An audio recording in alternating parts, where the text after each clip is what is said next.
Isang klase ng damo, makikita mo kung saan-saan at di nga pinapansin kadalasan.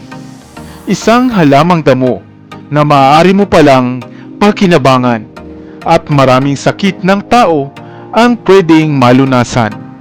Hello, what's up? Your best here. Pamilyar ka rin ba sa damong ito na tinatawag ngang hagunoy? Isang pangkaraniwang halamang damo sa mga probinsya. Subalit, pinuputol at sinusunog lamang dahil nga sa hindi natin batid ang benepisyo nitong taglay. Halika at isa-isahin natin ang mga pwede nitong maging gamit at lunas para sa atin. Kilalanin ang halamang ito. Pagmasdang mabuti dahil siguradong nakita mo na nga rin ang damong ito. Ito nga ang pinakapopular na klase ng damo sa mga probinsya.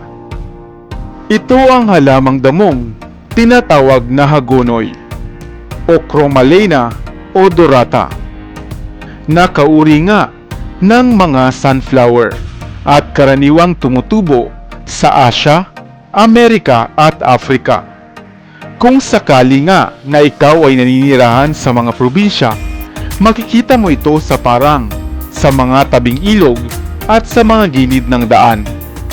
Tumataas lamang ang damong ito mula 3 hanggang 10 metro at nagtataglay ng papatusok at edging mga dahon. Masanga ang damong ito at sa bawat dulungan nito ay doon mo makikita ang mga pink pale o mga puti nitong maliliit na bulaklak. Maaaring dumikit nga sa mga damit ang mga tuyo nitong bunga o sumabay sa ihip ng hangin na siya niyang pamamaraan ng dispersal o pagpaparami. Sa nakaraang review ay sinasabing ang maamoy nitong dahon kapag iyong dinurog ay iniilagan nga ng mga lamok. Kung kaya naman, ito nga ay maituturing na isang mosquito repelling plants. Maliban sa pagkain ito ng mga kambing at mga kalabaw, ay batid mo rin ba na pwede mo rin itong kainin? Lalo na nga ang mura o bata nitong mga dahon. Kadalasan itong kinakatas at ang 3 kutsara nitong katas ay maaari mong inumin dahil ito ay epektibong pangtanggal ng iyong mataas na uric acid. Ang pinais o dinikdik naman itong mga dahon ay maaaring itapal sa pigsa, sa pantal at sa mga galos sa balat, sa mga kulibra o maliliit na butlig sa inyong balat. Ang simpleng sipon, ubo at lagnat ay kaya ring lunasan ng damong ito at pinaniniwalaan ngang mahusay din itong gamot sa kidney at sa mayroong diabetes. Kaya bago mo putulin ang mga damong ito, ay pag-isipan mong mabuti. Dahil baka ito na ang lunas na iyong kinakailangan. Hindi mo kailangang bilhin at makikita nga lamang kung saan-saan. Nakakita ka na ba ng halamang ito? Tinatawag na pipinong gubat. Iniiwasan, binubunot lamang, iniilagan dahil nakalalason raw. Subalit batid mo ba na ang iniiwasan mo pala ay makakain, ginugulay, at maaaring gamot pa sa napakaraming karamdaman? Hello, what's up? Your best here. Kaya kung madalas mo na ngang nakikita ang halamang ito at hindi mo rin pinapansin, ang videong ito ay para sa iyo. Dahil tatalakayin natin ang napakaraming pakinabang ng ligaw na pipino. Pipinong gubat kung tawagin, wild pipino, wild cucumber, creeping cucumber, Guadalupe, o Melothria pendula. Isang halaman na mula sa hanay ng mga pipino o Cucurbitaceae. Nagtataglay ng mga mumunting berdeng bunga na nagiging violet o itim kung mahihinog na. Mayroong mga makantong dahon na kahawig din ng dahon ng pipino.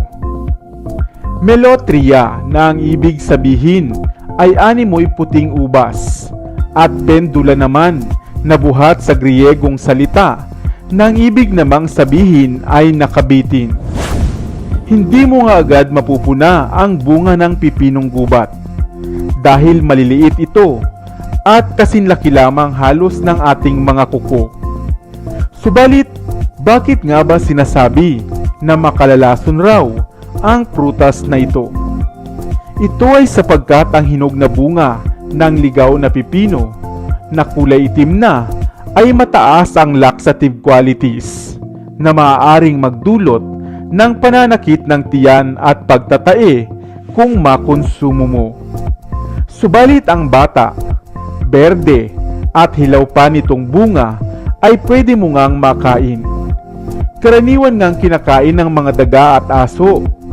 Maaari mong kainin ng hilaw, gawing salad na kadalas ay nilalagyan lamang ng asin at suka na pwede ring sangkapan pa ng sibuyas at kamatis. Pwede mo rin itong iburo o gawing pickle. Samantalang pwede mo namang gulayin ang talbos nitong dahon o isama sa hamburger. Ang ugat naman nito na mapait kung ilaga ay mainam para sa nananakit ang sikmura, nilalamig-lamig o mayroong lagnat. Ang pipinong gubat ay mainam din para sa mayroong diabetes. Ang vitamin K nitong tinataglay ay makatutulong upang makaiwas ka sa pagkakaroon ng mga blood clotting at maganda rin sa kalusugan ng buto. Dahil matubig ang pipinong gubat ay maganda rin ito sa ating mga balat at upang makaiwas sa dehydration. Pinaniniwalaan nga na ang pagkain ng prutas na ito ay maaaring makawala ng amats o lasing dahil sa taglay nitong tubig at mga electrolytes. Makatutulong din ito upang makaiwas ka sa pagkakaroon ng bato sa bato at hemorrhoids. Kaya naman ang pino nitong bunga ay huwag na huwag mong iismulin dahil nag-uumapaw pala sa mga pakinabang at gamit. Huwag mo itong bunutin dahil pwede mong magulay at makain. Ikaw, nakatikim ka na ba ng pipinong gubat? Ano naman ang lasa nito? Meron pa ba ng mga halamang ito sa inyong lugar? Sana ay may bago kang natutunan sa videong ito. Dito na sa Best TV, tayo ay matuto. Utak mapuno ng bagong kaalaman. Dito na sa Best TV, tayo ay lumibot. Lihim na